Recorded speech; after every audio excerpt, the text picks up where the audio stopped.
Welcome to episode 176 of the Refuse Fascism podcast, a podcast brought to you by volunteers with Refuse Fascism.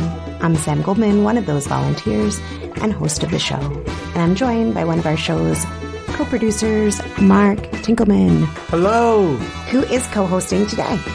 Refuse Fascism exposes, analyzes, and stands against the very real danger and threat of fascism coming to power in the United States. Today we'll be talking about the genocide in Gaza and the dangerous unity between imperialist democracy and fascism, plus what's happening in the House of Representatives and more. But first, we want to take a moment to ask you to take one step out and grow the base of listeners, share, discuss, and contribute to this fight to refuse fascism. I want to share two recent reviews. One over on Apple Podcasts from Rovic03, I think. Or is it Rovic03? That might be more accurate. Who wrote, "Awake to our rights. Love your podcast." Thanks, Rovic03. And over on Instagram, Brooklyn, New York girl commented, quote, "Always look forward to hearing the next episode on Refuse Fascism. I love the depth you go into, showing exactly what we are up against with the fascist leadership we are living under in the United States of America." End quote. And I think what they're getting at is those who want to be in leadership in the White House, although it's in state houses in some places. So get that too. And thanks for writing. Reach more people who want to refuse fascism by writing a review on Apple Podcasts and drop 5 stars wherever you listen to your pods. I really can't overemphasize what difference it makes. Go tell some strangers why you listen, and they should too. Subscribe, follow, so you never miss an episode. And of course, keep up all that great commenting, sharing on the socials. And if you already do all those wonderful things, thank you. Become a patron to support the show for as little as $2 a month over at patreon.com/refusefascism. And we want to thank everyone who already does support us. So let's get to it. The focus of this podcast is on American fascism. Why are we talking about what's happening in Gaza? Let's give a little more context than, for example, Joe Biden usually does. On May 14th, 1948, the major powers of the world granted Palestine to a reactionary Zionist government, kicking off decades of ethnic cleansing. Then, skip forward to October 7th of this year, when Hamas, who is the governing party of the Gaza Strip, committed a strike against Israel, killing over 1,000 people, both military and civilian, which then kicked off a new round in acute fighting, essentially the incineration of the Gaza Strip by Israel. Israel has been carpet bombing whole neighborhoods, hospitals, churches, mosques for essentially 2 weeks now. A population that's been trapped for years in the Gaza Strip, held captive by Israel and secondarily by Egypt. That's the essentials of what's happening, and which brings us to why we're talking about it, which is that there are moments when really anyone, any human being with a platform should be speaking up, should be taking action, and should be using whatever platforms, whatever they already have, or whatever they can create to try to affect the course of history. So there's that level. There's another level where this is very directly related to the threat of American fascism and the rise of global fascism, something that we've covered extensively from Modi in India to Bolsonaro. One key theme that we have talked about on this show is trying to give people a scientific sense of what fascism is. It has to be understood that fascism is integrally related to the economic, political system of capitalism, imperialism. It is something that's driven by the dynamics of that generalizing system that essentially is what runs the world in this day and age. It is not girls, it is not squirrels, it is capitalism, imperialism. In moments of compounding crises like what we're facing now, many governments, including the United States government, and more fundamentally the ruling classes see fascism as a legitimate option of a way to rule their societies that contains all of the contradictions that otherwise may fling it apart and get way out of their control. And in this moment, there is a conflagration, a unity between those sections of the ruling classes represented by people like Biden, the Democratic Party, and a lot of their intellectual representatives. You see them in the New York Times and the Washington Post, and essentially the fascist sections, both in this country and also such as Netanyahu in Israel, who's actually carrying out this genocide. So that relationship is really important to explore. Yeah, so I guess I would go back to the most fundamental point, which is, given the fact that the past couple weeks, we have seen the acceleration of a genocide that is completely supported, including financially and militarily, by the United States. It would be a complete abdication of our responsibility, not just as like people who have a podcast, therefore a tiny little platform in the world, but also just as basic human beings, if we remain silent while a captive civilian population is brutally slaughtered, restricted from having the basic necessities like clean water by this government, the United States government's attack dog in the region, which is Israel. I just want to say, like, straight up, to make clear the movement to refuse fascism. We do not have a stance on the state of Israel, nor should we. We're a movement seeking to take responsibility for the fascists in this government. And we've consistently been aware to the fact that fascism is a global issue and have spoken out about to learn from and also to sound the alarm against the global rise of fascism and the fascists that are in power in other parts of the world. Nod to Modi, nod to Bolsonaro, nod to Duarte, and nod to Bibi. That is all part of the terrain. Look, there's going to be listeners who believe in the state of Israel and who in their heart hurt at what's happening right now. And we welcome them too in this conversation. And there are people who are listening right now who are feeling never again means we need to do whatever we need to in response to the massacre on October 7th by Hamas, which is not a force for liberation in the world. We welcome those listeners too to be part of this conversation. I want to start with that, and I want to say that there were some things that we said last week that I just wanted to reiterate, that genocide is unconscionable, and that really is what we're seeing, and that revenge isn't liberation, and this goes for everyone. People are not their government. In this country, we have a responsibility for the crimes that our government commits. And right now, the Biden administration, while not fascist, is enthusiastically supplying and supporting mass murder in Gaza, giving bear hugs. These war crimes, the indiscriminate bombing of civilians, the blocking off natural resources, basically, bombing hospitals or places of worship or schools, all of that would not happen without the green light of the U.S. government, and overriding that green light through the power of the people in the streets, we believe is a worthy goal, because silence is complicity, and the horror that we are already seeing has the potential for escalation on an unimaginable scale, and it must be opposed.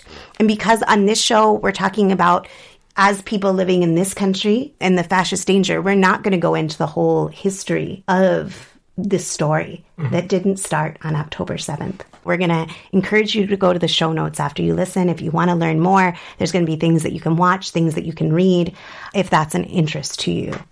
I did want to talk with you about the fact that you were talking about the unity, and I want to go back to that. Yes. The unity between those in power in this country, the United States, the Democrats and the Republican fascists, with some confusing exceptions, we might think. There are some, I guess, isolationists, whatever, GOP folks, and there are some Democrats who are calling for a ceasefire, right? Everyone's pretty much in line with the slaughter and the massive dehumanization of Palestinian people, the ability to see the suffering of the Israeli families.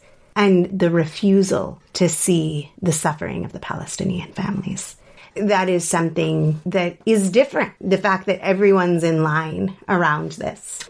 Well, I mentioned it before, but Netanyahu is a fascist, right? Mm-hmm. The vast majority of Israelis, now I think it's 80%, hold him in some way responsible for the October 7th Hamas attack and the subsequent step that the Israeli people have called for his resignation at time. Mm-hmm. There's been massive protests calling out his fascism. There has been the equivalent of the New York Times, Haaretz, calling for him to resign for mishandling the situation, I think is their framing. Mm-hmm. All these things are very real, but we also have to be real that all those in power are in line with the Israeli response to October 7th. From a lot of different angles, people have been comparing October 7th to 9/11, and there is actually a legitimate comparison, although some of the folks using it, I think, are very blind to what the real comparison is, which is that in 9/11, really, the main essence of what happened then was the U.S. opened its bomb doors over a quarter of humanity. It kicked the 21st century American fascist movement into high gear. I mean, there were people screaming out their windows, nuke them all. I mean, that's just one small thing, but I think it really represented the moment. Glenn Beck named his movement at one point 9/12 because people should remember how they felt the day after 9/11, because to their minds, we should always feel like we're under attack and we have to murder everybody. That is the imperialist, the fascist response to any kind of violence against them, no matter what the power relations are. And I think that, what we're seeing, and one other thing that we saw after 9/11 was a broad unity amongst the ruling class. Even as they criticized George W. Bush and stuff, they all signed onto the Patriot Act. They all signed onto the wars. Joe Biden, of all people, very much. He was a hawk Democrat. And we are facing a situation, I can't imagine what it is in Israel right now with that, but in this country right now, we've had a wave of censorship of Palestinian voices, of Arab voices. We've had a wave of censorship of even people who are in unity or supportive. There's been a surge of bloodlust from both Democrats and Republicans in word and in deed. There's been a spate of hate crimes, including the vicious murder of a Palestinian child. In the Chicago area, right? Yes. I mean, we get into the details of some of this censorship. On MSNBC, immediately they pulled their 3 anchors of Arab descent who had clearly the most experience in covering the story. Also, we're not vociferously pro-Palestine, let's be clear. Well, what was clear was that none of them were pro-Hamas. Right. There was the response to people who signed that Harvard students. There was a truck literally circling the campus, doxing the students with, one of these trucks with the billboards on the back with information on students who simply signed this letter. There was a conference canceled in Texas after enormous pressure. Bomb threats. Yeah. Was that the CARE banquet? It was the U.S. Campaign for Palestinian Rights. Initially, the Marriott actually called them and said, well, we're going to need $100,000 for security. And then the next day it was like, no, we're just going to cancel the entire thing. In a lot of European states, this is happening too. In Germany, at the Frankfurt Book Fair, Adania Schiebli, her book has been really well received around the world. They canceled a whole event for her, and I believe there have been other events for her book that have been canceled. But this was one of the key events of the whole fair. In Paris, there's a ban on pro-Palestinian in Paris, protests. In England, I think there was at least one other country. Blanket bans on pro-Palestine protests. This is very reminiscent of what happened after 9/11, and I think that a lot of people may forget how things were back then, or may think, oh yeah, even then we all knew that it was a bad idea to go into Iraq. That is not true. It was extremely contentious. I think one thing that was actually, in thinking about this, that was really important, that connects to something that you were saying earlier about the connection between, refusing fascism, and this organization, this movement to stop American fascism, and the fact that we're serious about uniting all who can be united to stop American fascism. And also we're going to talk about this to have a scientific view of fascism. I think it's really important that back when the war in Iraq was happening, I was raised a Zionist. At that time, it was striking that for a while it was very uncomfortable, because I realized that every single person who, when I was out in the streets getting increasingly passionate to stop the war in Iraq, I was increasingly realizing that everyone who was serious about that was also against the genocide of Palestinians. And I think that in any serious movement, there is a contention. In any serious movement, there's a contention between uniting as broadly as possible and having really hard conversations, like the one that hopefully we can open up with some of our listeners through this. But I just wanted to put that in there as well as sort of an addendum. But I wanted to get your thoughts on this. Yeah, I think that one of guests on our show 2, maybe 3 times, Masha Ali, has done a really good job of reminding people of what it was like for Muslims, South Asians, people of Arab descent, a huge population of people in this country post 9/11, demonized, made to feel subhuman, deemed like as animals. And that's really the picture being painted of Palestinians.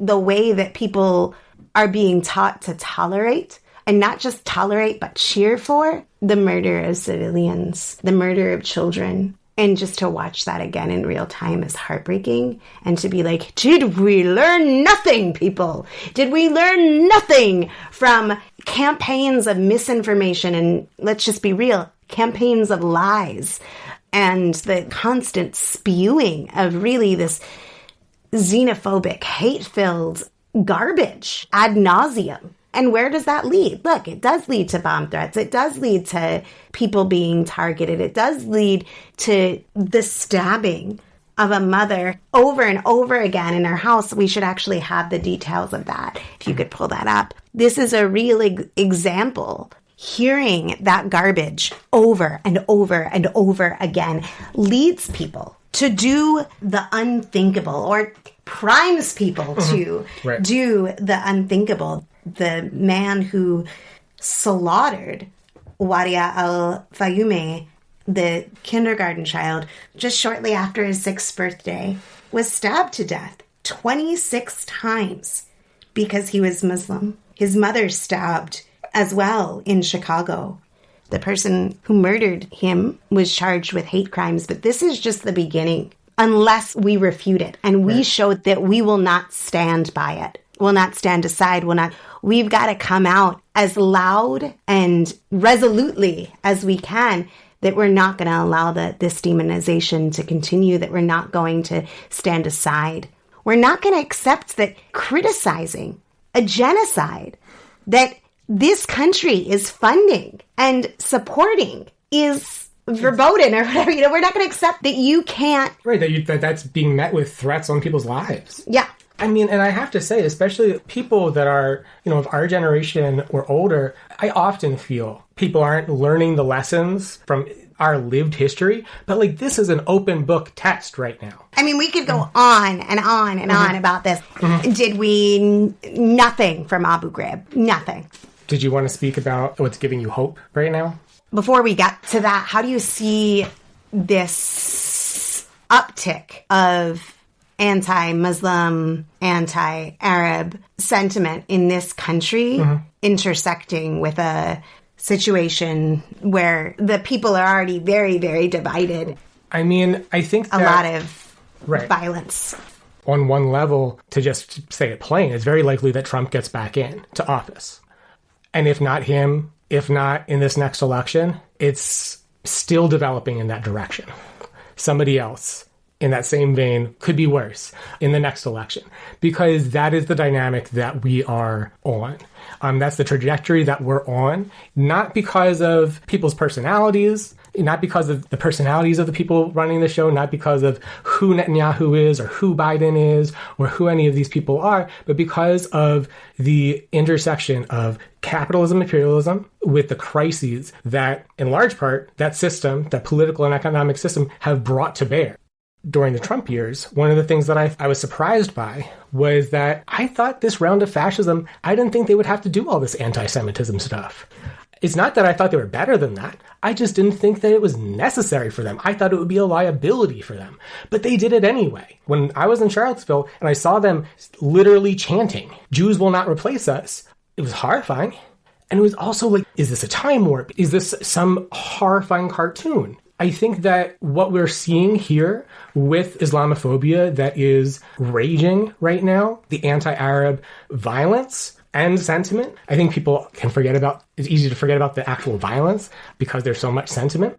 This is just going to add to that flaming heap as things develop. If we stay quiet, if the decent people in this country continue to think that somehow this will all be resolved, somehow things will go back to normal, somehow somebody else will take care of it. We've seen this trajectory for far too long.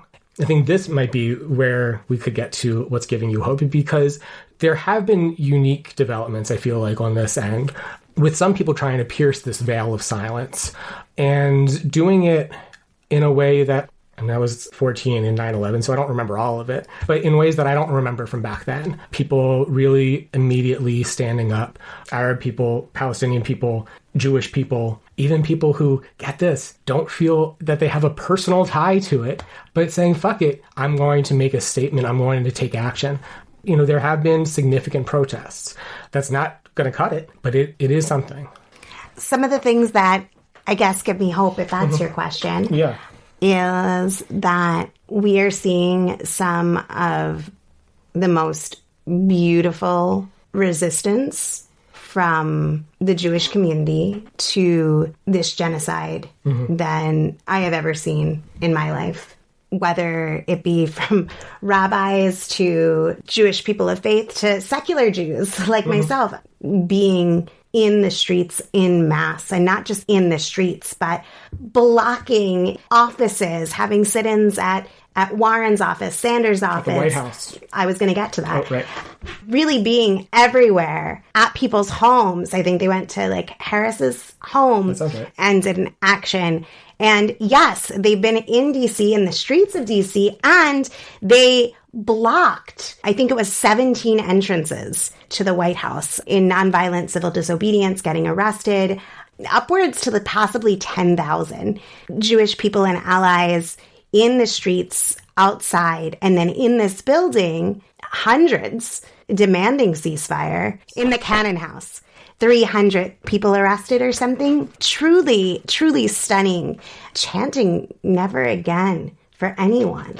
Really taking the true meaning of never again, that it's not just for never again for me or my people, but never again for anyone, anywhere. That our grief is not a cry for war, and to not weaponize their grief to justify genocide. In addition to that, I'm also given hope by the 55 people of prominence, artists and others, who have issued a demand to Biden to call for Israel-Gaza ceasefire, saying that compassion must prevail. It's Artists for Ceasefire. We'll link to that in the show notes too. Those are just some things that are giving me hope. I think I'm also getting hope from the shift in a lot of sentiment where I feel like it's different.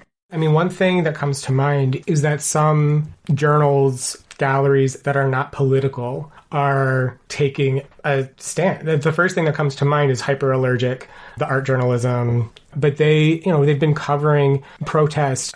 They're activist-y, but they're primarily a cultural institution. That is not their core commitment to the issue of Palestine, but they are doing the right thing. They are using the platform that they've developed to take a stand. They have Dred Scott's piece on the front page today. It's just one example. There are people who this isn't their thing, but they are making it their thing. And that is really important. People who have some level of influence, even if it's not a lot, or institutions. I think that is really key. Again, we got to go way past where we're at. I think that what I'm getting at is these are kernels or like seeds of something. Yeah. I think that they need to be nurtured and that we need to work with people to pull away from things that stand in the way of stopping this. And to me, Revenge is one of those. Intellectualism, the unwillingness to search for answers, the feeling like it's not your place. It's everybody's place to try to emancipate the world. And conflating things that shouldn't be conflated, like conflating Zionism with Judaism. They're not the same. Yes. Conflating anti-Zionism with anti-Semitism. They're also not the same. And likewise, conflating Hamas with the sentiments of all of Palestinian people or all of anybody with anything is just wrong. Was there anything else on that you wanted? No, I think that covers a lot of that. Is there anyone we wanted to shout out? We wanted to shout some people out. So we're giving shout outs to... In addition to the If Not Now people, I really want people to take a moment. It's filled with dark humor and watch. Yeah, here I am out here telling people to watch Piers Morgan, but there is what I think, powerful interview. Mainly you watch it for Bassem Youssef, the guest. He uses dark humor about the absurdity of the situation, which I think is like the only way to cope with some of this madness. He answers what is Israel supposed to do in a way that I think is brilliant. You should check it out. Also, Jewish Voices for Peace for organizing incredibly powerful protests across this country, especially in Washington, D.C. We also want to acknowledge signers of the open letter to Biden calling for ceasefire now, published at The Guardian. A group of Jewish American writers, artists, and academics oppose what the Israeli government is doing with U.S. assistance. This open letter was signed by Judith Butler, Masha Gessen, Rachel Kushner, Ben Lerner, formerly Eve Ensler, and others. They wrote, quote, "We believe it is possible and in fact necessary to condemn Hamas's actions and acknowledge the historical and ongoing oppression of the Palestinians. Believe it is possible and necessary to condemn Hamas's attack and take a stand against the collective punishment of Gazans that is unfolding and accelerating as we write," end quote. A link to that is in the show notes. And we want to shout out RevCom.us and the RNL show, Revolution Nothing Less show, for their incisive coverage on this topic. And you can check the show notes for some of those resources. Any things you want to give shout outs to? I do want to actually shout out to Sean King. I disagree with him on strategy things. On the other hand, unfairly, I think there's some bullshit about him out there, but he's built a platform and he has consistently been using it undauntedly to show the realities in a way that a lot of people have cowered away from. And I think that is a really valuable asset. Back to the U.S. and the fascism happening here.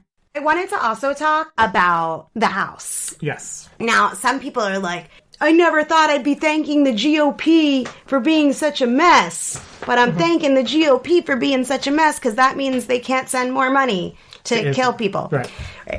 I don't think that is all how this works, but I did want to say just a couple things about the madness that is now Circus 3.0 of this Speaker of the House evolving situation, which I think really points to a couple of things for me. One is the complete normalization of threats of violence against political opponents. The whole situation was impacted by the fact that people's spouses were being threatened if they didn't vote for Jim Jordan, that then the final vote happened in secret against him. What I wanted to say on it was not what you could read in the New York Times about how many votes he got or what CNN would air on how many less votes he got. But there is a sense where people are like, they can't rule. They can't govern.